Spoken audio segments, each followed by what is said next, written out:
आपने अभी तक मेरे यूट्यूब चैनल सब्सक्राइब नहीं किया तो प्लीज़ मेरे यूट्यूब चैनल सब्सक्राइब कर लीजिएगा और बेल आइकन दबाना बिल्कुल नहीं भूलिएगा। तो आज हम बात करने वाले हैं रोटिफिरा के बारे में। Synopsis, introduction, ecology, morphology, body wall, digestion system, digestive system, excretory system, nervous system and sense organ, reproduction and last में जो है लाइफ हिस्ट्री। हम इंट्रोडक्शन की बात करें तो रोटिफेरा जंतु सामान्य और अलवड़ीय जल में बहुतायत में पाए जाते हैं। इन्हें व्हील जो है एनिमेल्चर मेलिगुल भी कहते हैं। ये जंतु मेटाजोआ के सबसे सूक्ष्म जंतु होते हैं। रोटिफर जंतुओं के शरीर के आर पार देखा जा सकता है, अर्थात ये पारदर्शी होते हैं और जीवित अवस्था में इनके शरीर की क्रियाएं साफ दिखाई देती हैं।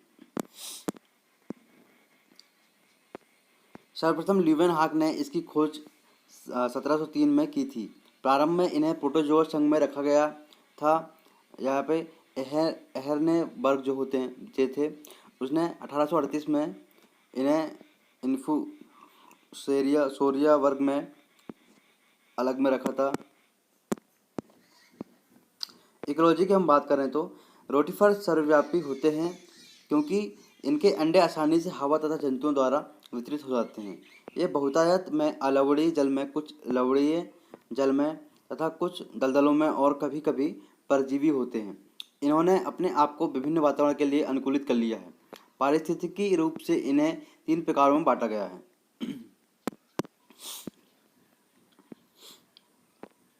पहला है एल्कलाइन फना, हार्ड वाटर में मिलते हैं तथा इनके अंडे एल्कलाइन अवस्था के लिए अनुकूलित होते हैं। एसिड फना सॉफ्ट वाटर में मिलते हैं तथा इनके अंडे एसिड अवस्था के लिए अनुकूलित होते हैं। ट्रांसकरेशन फना, इन जंतुओं के अंडे एसिडिक तथा एल्कलाइन दोनों अवस्थाओं के लिए अनुकूलित होते हैं।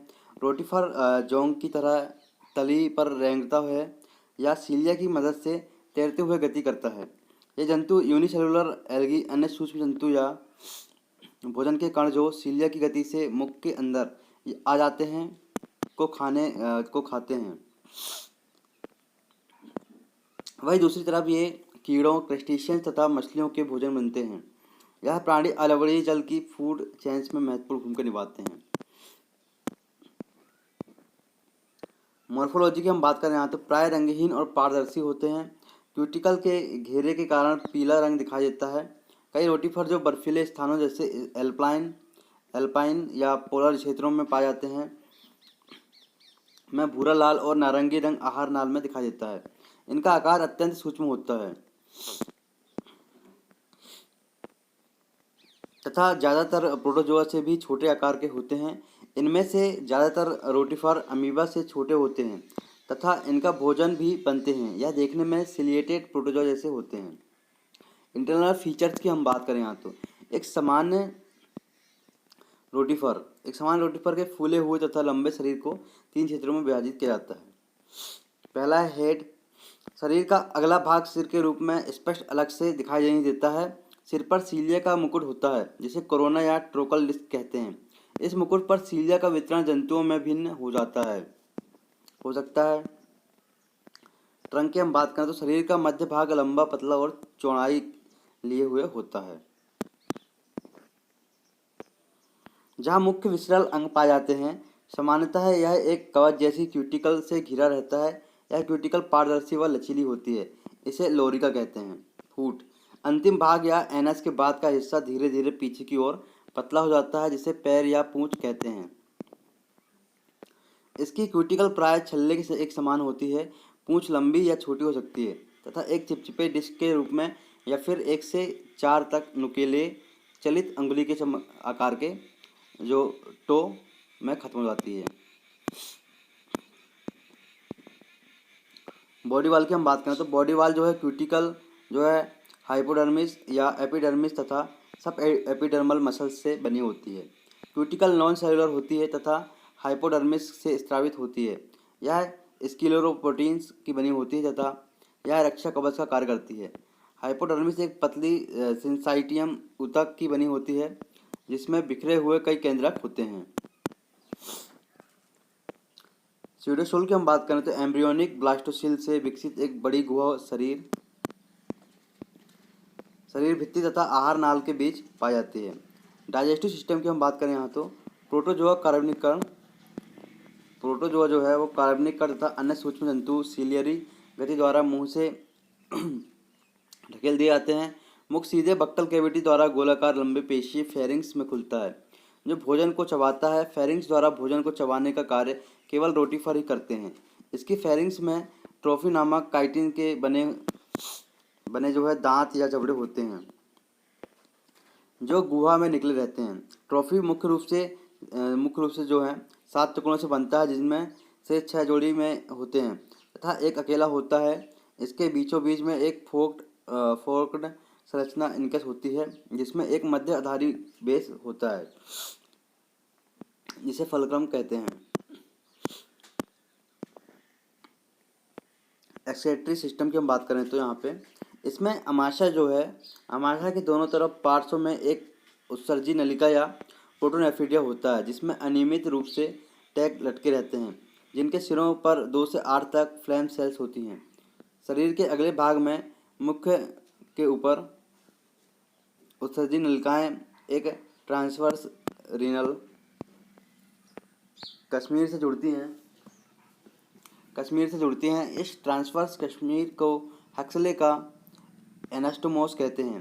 पिछले भाग में उत्सर्जी नलिकाएं एवं जो संयुक्त है यूरिनरी ब्लैडर में खुलती हैं जो कि समय समय पर सिकुड़कर इकट्ठा हुए द्रव को क्लोएका के द्वारा शरीर के बाहर निकलता रहता है। नर्वस सिस्टम की बात करें, नर्वस सिस्टम सेंस ऑर्गन की, तो इन जंतुओं में मस्तिष्क एक जो है बाइलोबेट सुप्राफेरेंजियल गैंग्लिया से बनता है जो कि सिर में फेरिंक्स के ऊपर स्थित रहता है।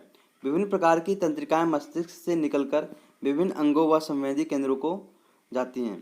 Bristles, membranelles, styles, feelers, ciliate, print, papillae, antennae, नेत्र बिंदु आदि कुछ संवेदी अंग इनमें पाए जाते हैं। रिप्रोडक्शन की हम बात करें यहाँ तो इनमें लैंगिक जनन पाया जाता है। इनमें दोनों लिंग अलग अलग होते हैं तथा शारीरिक संरचना से स्पष्ट भिन्नता होती है। जनन अंग अपेक्षाकृत सरल होते हैं। और इसकी लाइफ हिस्ट्री की हम बात करें तो निषेचन आंतरिक होता है। स्पर्म ट्रांसफर करने के लिए नर अपने पेनिस से मादा के शरीर के किसी भी भाग में वार करता है और एक जो है हाइपोडर्मिक सुई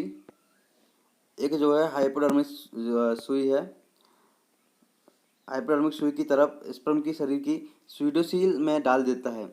ये स्पर्म मुख्यतः 2 प्रकार के होते हैं, एक निषेचन के काम आता है, दूसरा पेनिट्रेशन में उपयोग होता है।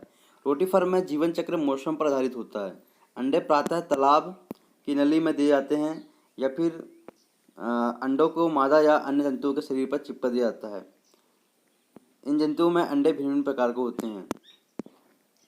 पहला है एमेक्टिक एग्स। ये बड़े पतली भित्ति की डिप्लॉयड अंडे होते हैं जो निषेचित नहीं किए जाते हैं। ये पार्थिनोजेनेटिक या गर्मी के अंडे कहलाते हैं। मेक्टिक एग्स ये 2 प्रकार के होते हैं। पहला है पार्थिनोजेनेटिक एग्स। यह अंडे बिना निषेचन के सीधे नर जंतु में विकसित हो जाते हैं। फर्टिलाइज्ड एग्स ये अंडे निषेचित होते हैं, छोटे से पतली भित्ति वाले। हेप्लॉइड अंडे डोरमेंट या जाड़े के अंडे कहलाते हैं। डेवलपमेंट की हम बात करें तो क्लीवेज स्पाइरल तथा डिटर्मिनेट होता है। एपिबोलिक गैस्ट्रुलेशन होता है। स्टोडियम तथा प्रोक्टोडियम एक्टोडर्म के इन्वेगिनेशन से बनते हैं। भ्रूण सीधे विकसित होते हैं। इनमें कोई लार्वा नहीं बनता है। ज़्यादातर रोटिफर ओविपेरस जबकि कुछ विविपेरस होते हैं। जैसे जो होते हैं फिलोडिया विविपेरस मादाओं में से पूर्ण विकसित जंतु मादा का पेट फाड़कर निकलते हैं जिससे मादा की मृत्यु हो जाती है। तो दोस्तों अगर आपने अभी तक मेरे यूट्यूब चैनल सब्सक्राइब नहीं किया तो प्लीज़ मेरे यूट्यूब चैनल सब्सक्राइब कर लें और बेल आइकन दबाना बिल्कुल न भूलें। धन्यवाद।